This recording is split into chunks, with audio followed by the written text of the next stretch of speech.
guys, good afternoon. Welcome to our Jack Escapade. So, for today po, gagawa tayo ng simple recipe. Ito yung Vietnamese roll. So, napakadali lang naman itong gawin. So, pwede siyang pang-snack, pwede rin naman siyang pero usually pang-snack or appetizer. So, mga kailanganin po natin, ito nga, meron tayong rice paper, okay?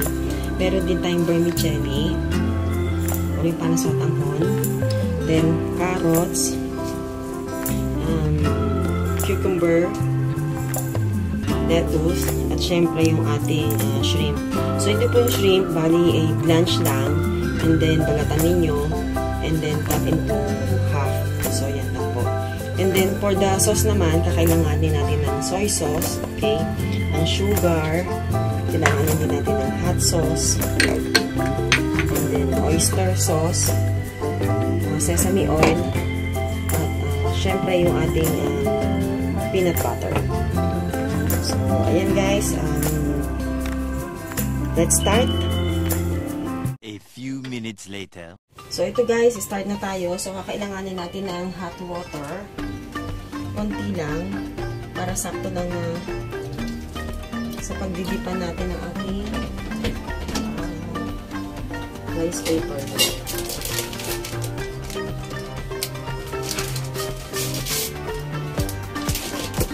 So, make sure lang guys na malinis ang inyong kamay. So, linis na po. So, ito, dip nyo lang. Okay, sa hot water.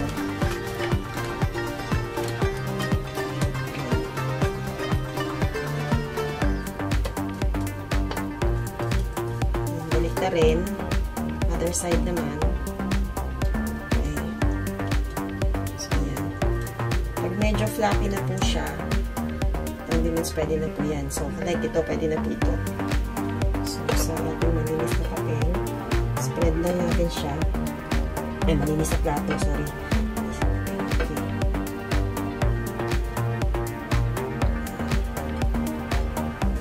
So, lettuce, konting portion ng ating vermicelli.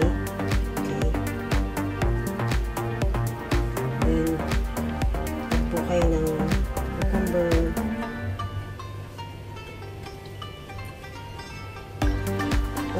okay ito guys sa mga nahihilig sa sa gulay o salad, kasi parang salad na din siya. Then pag nalagyan nyo na po, kuha kayo ng shrimp, yung naka-flat na shrimp, okay? Ayan. So bali pabaliktad siya para makikita natin siya.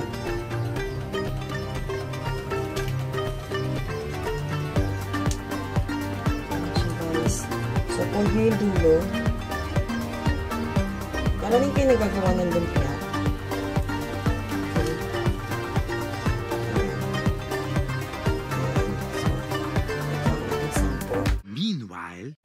So, ito guys, gagawa naman tayo ngayon ng ating peanut sauce. So, peanut butter. Okay.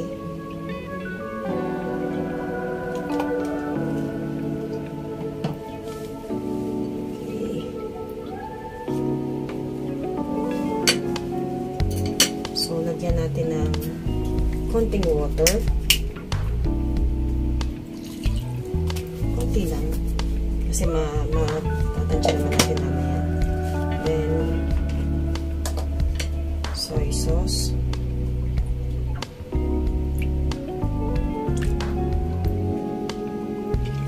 Okay.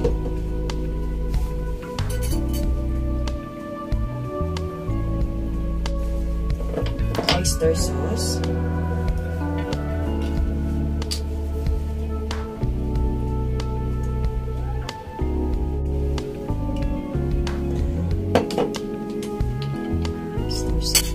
Then, meron ako ditong honey. So, instead ng sugar, honey ilalagay natin. Para pampamis. Pambalansin sa lasa. Okay. Then, itong of vinegar. Okay. Lagyan din natin siya ng hot sauce. It's up to you guys kung gaano ka ano yung gusto niyo hanghang.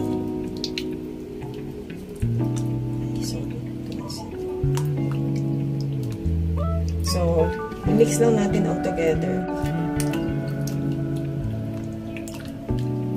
Pag sa tingin ninyo, kulang pa yung peanut butter, pwede naman ninyong i-adjust.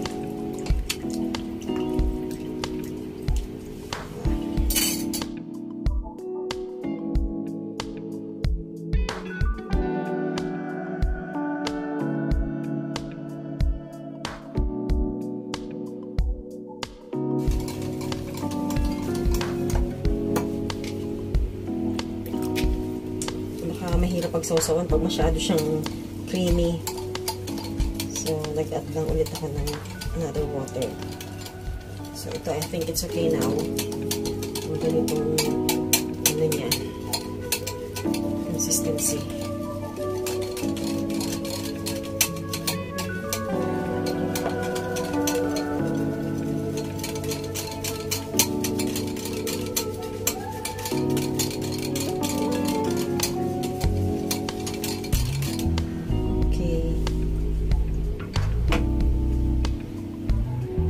Few minutes later.